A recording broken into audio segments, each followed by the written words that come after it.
Hi friends, कैसे हैं आप लोग। आज मैं आप लोगों को आरती और अमित की लव स्टोरी बताऊंगा जो कि अनकम्प्लीट है, कभी पूरा नहीं हुआ। और ऐसा क्यों हुआ आप लोग खुद जान जाएंगे इस स्टोरी को सुनने के बाद। तो चलिए शुरू करते हैं आरती और अमित की लव स्टोरी। आरती कहती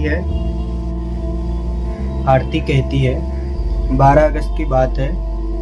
मैं Delhi public school class 12th में पढ़ती थी और उस दिन मैंने हाफ डे ले लिया था। और बाहर आकर अमित, जो मेरा बॉयफ्रेंड था, मेरे स्कूल के पीछे ही उसका घर था, उसको फ़ोन करके कहा कि वो आकर अपने बाइक से मुझे मेरे घर तक छोड़ दे।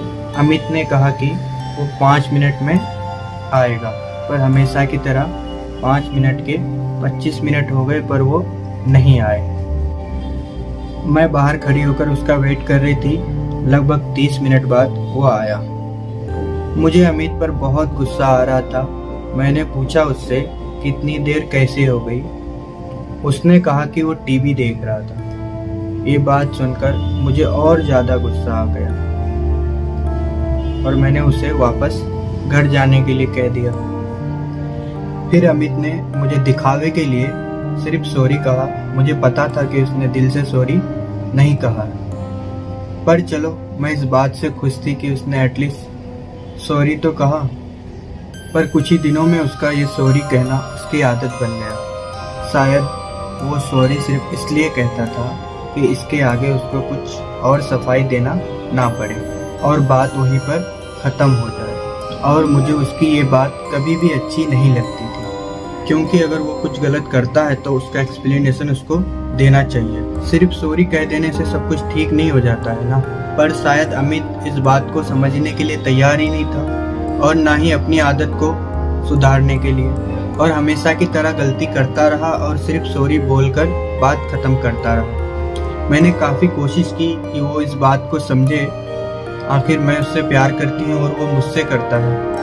और एक रिलेशनशिप सिर्फ सॉरी कह देने से तो नहीं चलती है। रिलेशनशिप में अंडरस्टैंडिंग का होना बहुत ज़रूरी है। पर अमित कुछ समझने को तैयार ही नहीं था शायद। खैर, मेरी काफ़ी कोशिश के बाद भी अमित ने अपना एटीट्यूड नहीं बदला और फिर मैंने फाइनली उससे ब्रेकअप कर लिया। और तब से मैंने उससे फ़ोन करना और बात करना बंद कर दिया था। और इस तरह 2 महीना बीत गया। पर मैं अमित से इतना प्यार करती थी कि उसको भूल पाना मेरे लिए बहुत मुश्किल था। इसलिए 2 महीने बाद मैंने एक दिन अमित के स्कूल गई और उसके फ्रेंड से पूछा उसके बारे में, तो पता चला कि वो 1 महीने से स्कूल ही नहीं आया है। मैंने अमित के मोबाइल पे फ़ोन किया तो वो स्विच ऑफ आ रहा था। अब मुझे अमित के बारे में थोड़ा टेंशन होने लगा था, इसलिए मैंने अपने एक फ्रेंड को कॉल किया जो अमित का भी फ्रेंड था। उससे मैंने अमित के बारे में पूछा तो उसने बताया कि अमित 1 महीने से हॉस्पिटल में है।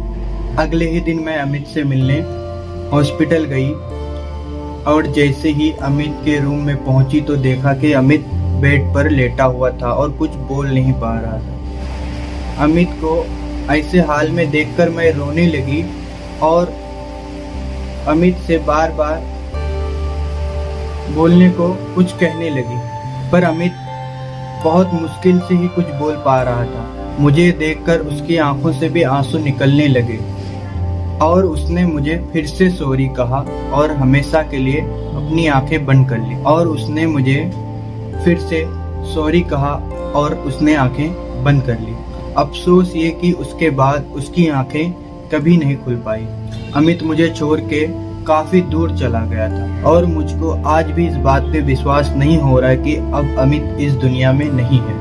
1 महीने बाद अमित की मम्मी मेरे घर आई और कुछ लेटर्स मुझे दिए जो अमित ने मेरे लिए लिखे थे। और जब मैंने उसका एक लेटर खोल के पढ़ा तो उसमें लिखा था, माय डियर, तुमको बार बार सॉरी कहना मुझे भी अच्छा नहीं लगता था। जिस दिन तुमने मेरे लिए 30 मिनट इंतज़ार किया था और मैं लेट आया था, जिस दिन मैंने तुमको पहली बार सॉरी कहा था, उस दिन मैं जानबूझकर लेट नहीं आया था।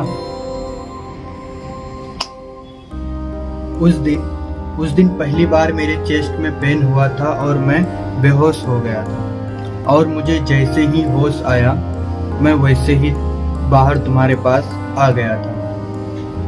उस दिन मैंने इसलिए ये सब नहीं बताया तुमको क्योंकि मुझे पता था कि शायद तुमको मेरी बातों पर यकीन ना आए। और उसके बाद मैंने जितनी भी बार तुमको सॉरी कहा उन सब के पीछे यही एक रीज़न था। और मेरे दिल में एक छेद है और मेरे बचने की चांसेस बहुत कम है, but I love you so much.